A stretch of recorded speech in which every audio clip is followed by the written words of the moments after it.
Right, we're introducing Nick the Cornu again. Mid-term in the campaign for election for deputy for District Number 1 St Helier. How's it going, Nick?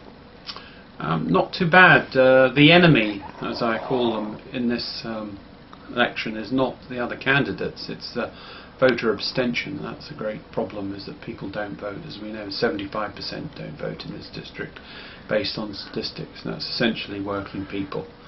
And it's terrible that they really don't realise what they're doing by not voting. They think that somehow by not voting they're punishing the system, and all of them are extremely angry.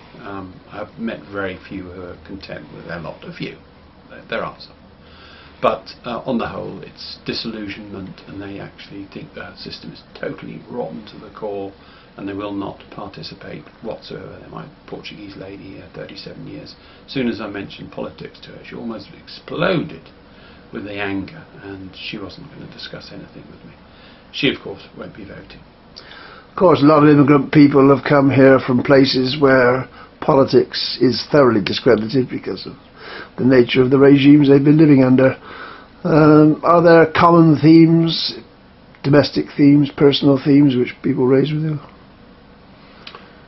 Well, people do tell me about their personal circumstances, and from that I can get a kind of collective picture, and that's what's quite humbling about being invited in and offered a cup of tea and maybe some biscuits, is that people open up, and you wouldn't ever get that otherwise, but they're happy to see someone who says they're going to stand for deputy, and they tell you all their worries. Some of them are a little trivial at times, mainly reflecting their age group and their lifestyle, but others who are actually working people, suffering. There's a lot of suffering out there. We've interviewed on here several people who are unemployed.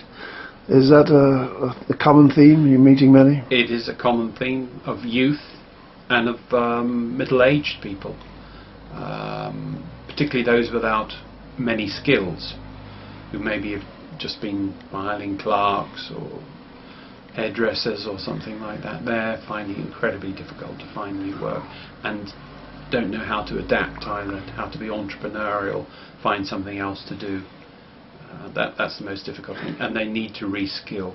We interviewed one guy who had health problems, but he was unemployed officially early on in these blog interviews, and he was claiming to be a Labour, he was from the UK, claiming to be a Labour supporter all his life, but he'd never voted in Jersey.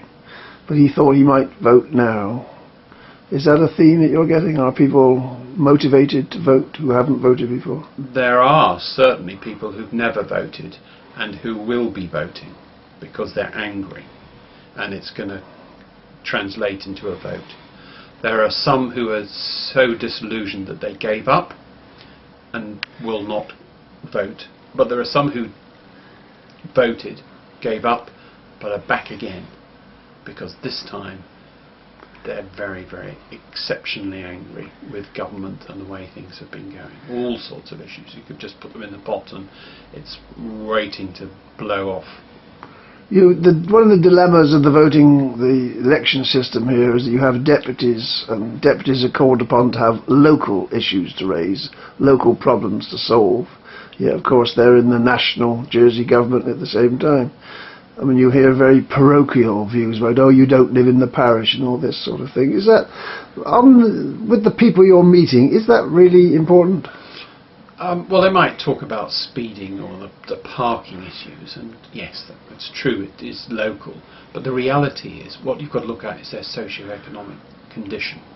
That's what determines how they think and the issues that affect them. Now, St Helier, District Number 1, is essentially a large working class area. It has some middle class as well, and it's the issues that affect them. It's not about the trivia of double yellow lines or single yellow lines. That is the comfort zone for the middle class, upper middle class in the parishes. It's a way of avoiding discussing fundamental issues, and there's lots of reports and papers out there that need to be discussed. But the level of debate, I mean, I was listening to St Peter's, deputies. It's all about the trivia of the parish. It's not about should there be a big clothier reform and democracy in what extent? No, and for example, no one ever discusses the issue of low voter turnout, abstention. What's that all about? The media never investigates it. The candidates never investigate it. They don't seek to explain what it is. They don't even seek to address it. They just accept that certain social groups are not going to vote, and they're simply going to address the people who do vote, and they are essentially conservative, I suppose. Not all. I mean, thank goodness they do vote. I mean, then they make the effort to vote, whereas others, able-bodied, young, indifferent. I suppose it's understandable that people who own their own house have got their own patch of ground, and if there are niggling issues about people parking in front of their house, they want the yellow line. So they're not at the cutting edge of the hardships, are they? So they have a degree of contentment, which is very nice. They are content. So those small niggling issues are the ones that become permanent. Well, you say that, but I go to the areas of the middle class within the district and knock on the door, and I can see that the middle classes are concerned, and their faith and loyalty to the regime is actually questioned. And I use the word regime because they realise there's problems with it, but basically they're loyal to it because it produces the goods, it produces the wealth on which they live. So they tolerate its obscurities and banalities and absurdities.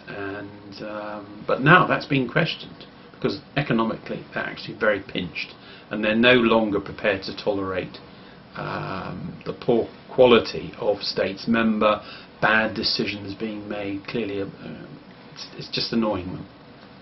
It's also significant, I suspect, that in the senatorial elections, which have already started, the hustings have started, you've got somebody like the former bailiff, Sir Philip Balash, being extraordinarily critical of the government system we've got, the nature of it, the standard of it. Now, he may have his own agenda, but the significance of that on, you call them the middle class, the people who have the money, the wealth, the contented people, that must be quite striking, mustn't it? That must stir them a bit, mustn't it?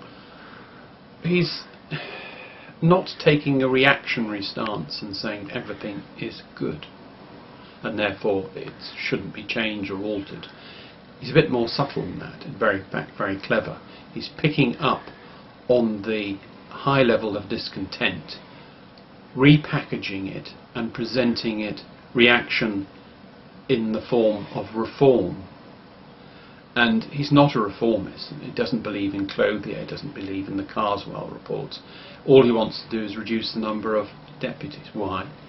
Because he wants to get rid of the Jeff Suddens, the Shona Pittmans of the world, because they're seen as a nuisance and too critical, asking too many questions about what's wrong with the system. That's what it's all about.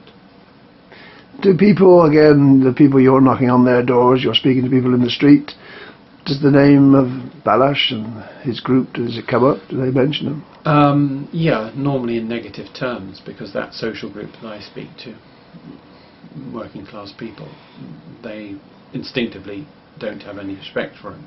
One or two of traditional old Jersey ones might have a sort of deference to the former bailiff, but they're a minority within this district. On the whole, it's ambivalence, and they certainly won't be voting for him. Political conflict or political activity of any sort in Jersey has never been, or hasn't been for a long time, a popular activity. It's been discredited, and anybody who's on the left is particularly discredited. And there's this sort of dream that you might have a consensus, a middle ground where everybody can be nice to each other and agree. The reality is, of course, nowhere near that, because there are fundamental differences in society which have to be addressed. Absolutely, and there's social differences and there's polarisation going on. The working class essentially is being forced into increasing poverty through unemployment, and those who are living on benefits, which they don't want to be, are finding it very hard to make ends meet. And you can see this sort of delayering of society. It's not as yet manifest in political protest or discontent, but it's there. and it's a different world in St Helier number 1 from, say, Trinity. I'm sure it is. I've heard other candidates using terms like ghetto for the built-up areas of St Helier.